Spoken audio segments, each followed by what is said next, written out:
कार्यक्रम की अध्यक्षता कर रहे अध्यक्ष महोदय, मुख्य अतिथि महोदय और मंच पर जितने भी अतिथि विराजमान हैं और सामने जो मंडला कुर्द गांव के निवासी और खिलाड़ी जो आए हैं अलग अलग जगहों से, सबसे पहले मैं गुलाबाराम जी को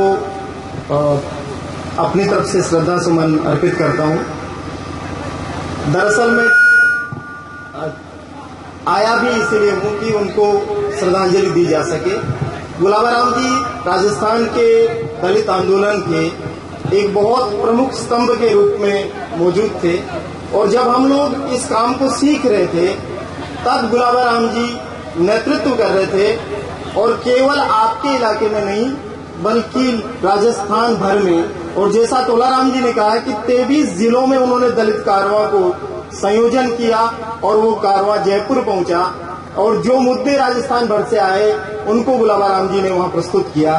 तो एक इतने छोटे से गांव में से निकल करके एक व्यक्ति जयपुर की धरती तक जाता है और लोगों के मुद्दों को ले जाता है। तो मैं सोचता हूं उस धरती को प्रणाम करने के लिए, उनके पिताजी को प्रणाम करने के लिए मैं यहाँ पर आया हूँ कि उन्होंने ऐसा एक सुपुत्र पैदा किया जिसने अपने जीवन को बहुत छोटा सा जीवन जिया लेकिन बहुत सार्थक जीवन जिया। तो गुलाबाराम जी हम सबकी स्मृतियों में याद रहेंगे। और ये और बहुत अच्छी बात है कि जो गुलाबाराम जी ने परंपरा चालू की वो परंपरा उनके पुत्र और उनके परिजन आगे बढ़ा रहे हैं। मुझे बहुत खुशी हुई जब ये पता चला कि उनके पुत्र दामोदर पंवार जो हैं वो स्टूडेंट फेडरेशन ऑफ इंडिया के जिला महासचिव हैं और बहुत क्रांतिकारी साथी हैं और वो छात्र हितों के लिए उसी तरीके से लड़ रहे हैं जिस तरीके से उनके पिताजी ने दलित अधिकारों के लिए लड़ाई लड़ी। तो मैं आपको क्रांतिकारी सलाम देता हूं कि आपने अपने पिता की उस ऊर्जा को आगे ले जाने का, परंपरा को आगे ले जाने का जो काम किया।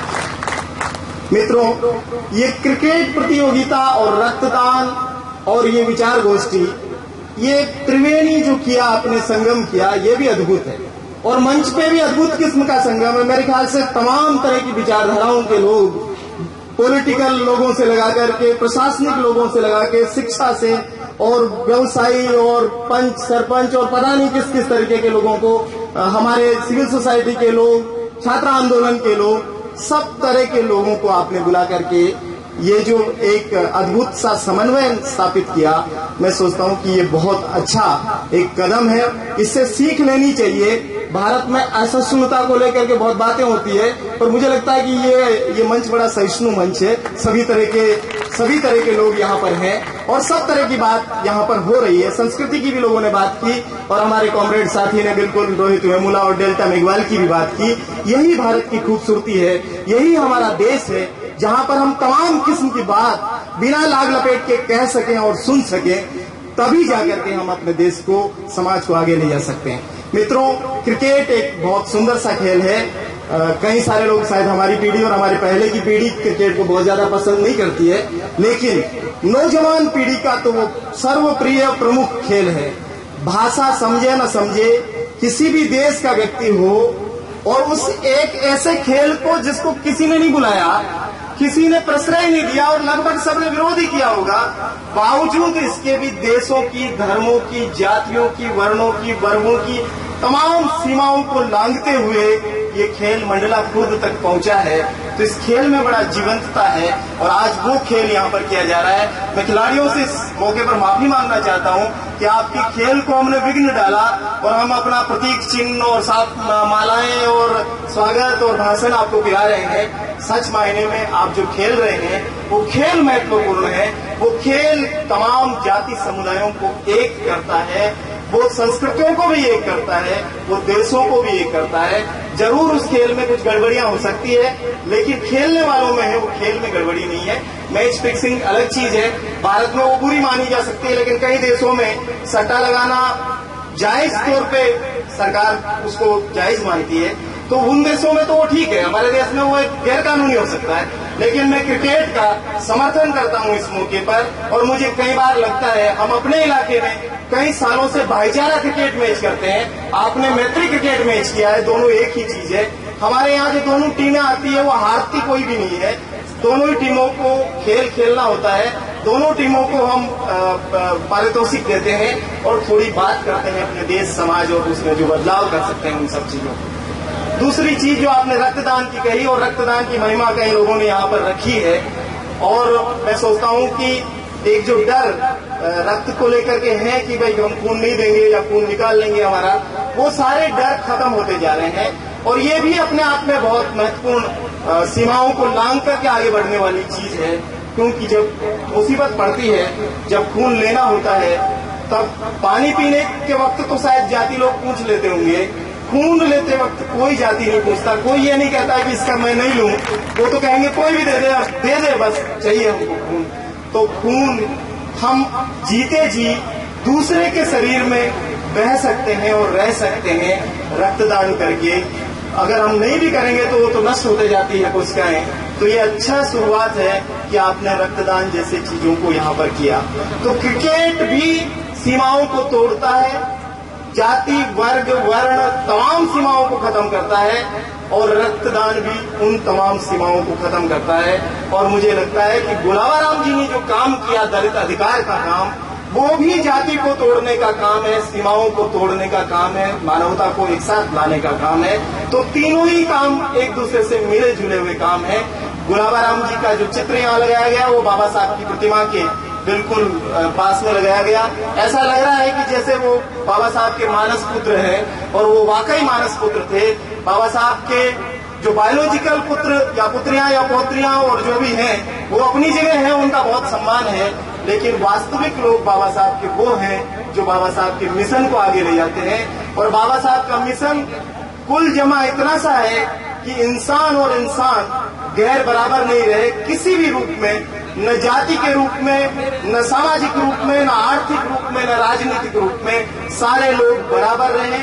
वही भारत का संविधान कहता है। और मुझे लगता है कि बाबा साहब का जो सबसे बड़ा योगदान इस देश को जो दिया, उन्होंने भारत का संविधान लिख करके जो दिया, और उनकी वजह से जो बड़ी बड़ी संस्थाएं यहाँ पर आई, रिजर्व बैंक ऑफ इंडिया से लगा करके, पहले जो प्लानिंग कमीशन था, आजकल नीति आयोग है, ये सारी सोच, ये बड़ी बड़ी जो बिजली परियोजनाएं, बड़े बड़े डैम, और ये सारा जो चीजें सोची गई थी वो डॉक्टर अंबेडकर ने सोची थी। वो अलग बात है कि डॉक्टर अंबेडकर का मूल्यांकन जैसा होना चाहिए था वो मूल्यांकन नहीं हो पाया, लेकिन उचित समय पर उनको भारत रत्न दिया गया।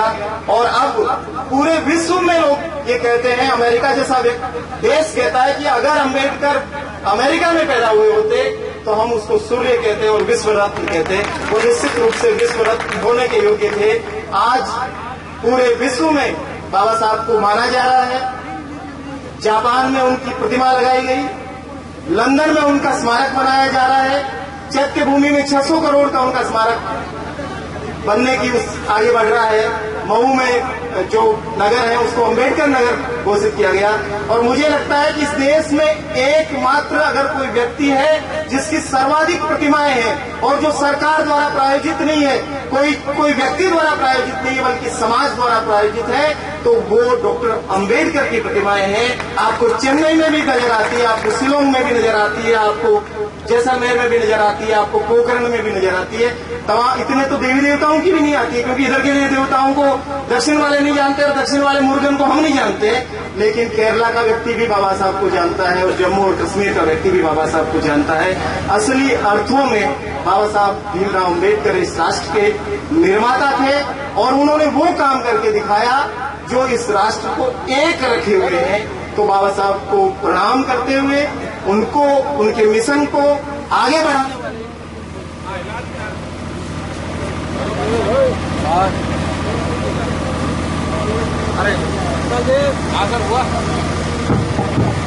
उनके मिशन को आगे बढ़ाने वाले गुलाबराम जी को, उनके परिजनों को और मंच पर बैठे हुए उनके साथियों को, जिन्होंने उनके साथ मिलकर के दलित अधिकारों की चेतना इस इलाके में जगाई। सामंतवाद और पता नहीं किन किन वादों का जो गढ़ है, उस गढ़ में, थार के इस मरुस्थल में आपने दलित अधिकारों की जो ये सुंदर सी बगिया सजाई है, मैं उसको प्रणाम करता हूं। और मैं आप सब लोगों से भी निवेदन करता हूं कि बाबा साहब का जो मिशन है किसी एक जाति का मिशन नहीं है, किसी एक धर्म का मिशन नहीं है, ये राष्ट्र का मिशन है, ये देश को एक रखने का मिशन है। ये देश जो लोकतांत्रिक, धर्मनिरपेक्ष, गणतंत्रात्मक, समाजवादी जो राष्ट्र हमारा है, जो भारत के प्रियम्बल में लिखा गया, प्रस्तावना में लिखा गया, उस राष्ट्र को आगे बढ़ाने का जो मिशन है वो अम्बेडकरवाद का मिशन है। ये केवल दलितों का मिशन नहीं है, ये किसी जाति का मिशन नहीं है, ये मेघवालों का मिशन नहीं है, ये सब लोगों का मिशन है। और मुझे लगता है कि उसी मिशन को आगे बढ़ाने का काम गुलाबाराम जी कर रहे थे। तो मैं इस इलाके के तमाम युवाओं को, खासतौर पे जो लोग इस तरह का काम कर रहे हैं, वो चाहे छात्र राजनीति में कर रहे हैं, चाहे समाज में कर रहे हैं, उन सब को बहुत बहुत बधाई देता हूं।